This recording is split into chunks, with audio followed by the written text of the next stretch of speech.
Hey everybody, Brian here from Android Calls. I'm here to give you my review finally on the Google Pixel 8. So I've been using this for a while now, and I just wanted to give it a time to really see what is the difference. Is there anything that's going to catch on this? Now, I will admit, I'm not used to the 8. I'm used to the Pro models of items, so the non-Pro kind of left me at a bit of a disadvantage. So I really wanted to give it its time and honestly let you know how things worked out on it. So first off, let's remind you this is a $950 phone. This is 8 gigabytes. It is 128 gigabytes storage. It has a 50 megapixel camera. It has a 12 megapixel wide angle and a 10 megapixel front facing. It's got a 4500-ish milliamp hour battery, which honestly has lasted me a pretty good amount of time. But what else can I tell you about it? I mean, I've shown you some of the features that Google has on it for the editing, the AI, doing the backgrounds. That's kind of cool. But honestly, there's not much more to it than I would say even of the 7A. Honestly, $250 difference, and the 7A is a little bit bigger. Like even look at the 6, the Google Pixel 6 non-pro, it was bigger than this 8 is. So it's a really teeny tiny-ish kind of phone. So I really wished it was bigger. That's what I'm really kind of used to. I can get by without the Quad HD display, but I really want a bigger display on it. The other thing you're going to notice, it's very round. I think that's a very material theme that they have nowadays. That everything tends to be very round. Everything is like bubbly, everything very more rounder than it is. Not a true oval, but rounder. So in terms of how performance-wise, I mean, honestly, it's fast that way. I can bring up, websites. I can scroll around, no problem. Nothing is really janky. A little bit there, but it's trying to refresh those as it's going along. But once it's loaded, it's pretty good. I have it turned up to the variable refresh rate, so it's default set to just 60, but it can vary up to 120 if you need.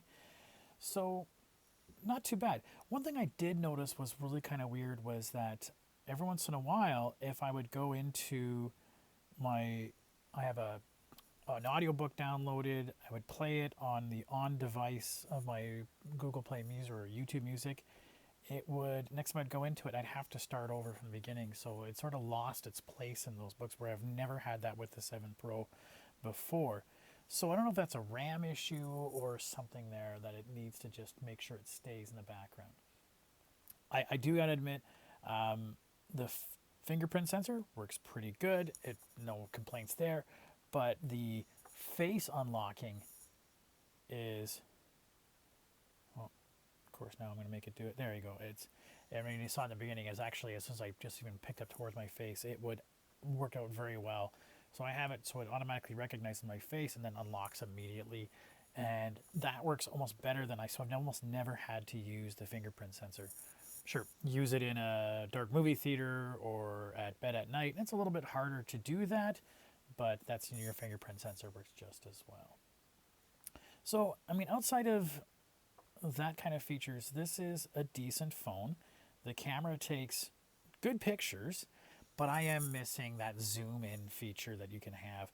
I noticed a couple of the pictures whenever I would try to zoom in, really, especially if you zoom in at the top end, really looked bad. And so I really do miss that optical zoom lens on it, because not everything can be done in 1 or 0.5. It'll pixel bin and drop that binning at 2, so you get decent at 2, but anything higher than 2 I found it tended to be really lost its oomph on it. But where's some of the pictures I took that you can play around with it. So I can play around with these photos a fair bit. I love the editing that Google allows me to play around with it. I can play those things. I do find that if I ever want to do that magic editor, it is slower on this. So I don't know if the Pixel 8 Pro would be faster. Like let's say if I want to get rid of those, and I want to erase them. Like that part takes enough time. Now, is it doing a better job than it was doing the Magic Eraser? Maybe. But it's also given me several options of what it would look like disappeared, right? So none of those are great. Like it's not disappeared. But it's new. It's got to find its own legs. But I mean, the photos are pretty. I mean, it's hard to tell on a video camera here, but I mean, nice sun poking out, fairly well exposed down there too at the same time. So it does a pretty good job, I gotta admit, on everything. I just don't know if for somebody to say between the 8 and the 7A, $250 difference would be worth it for the average person.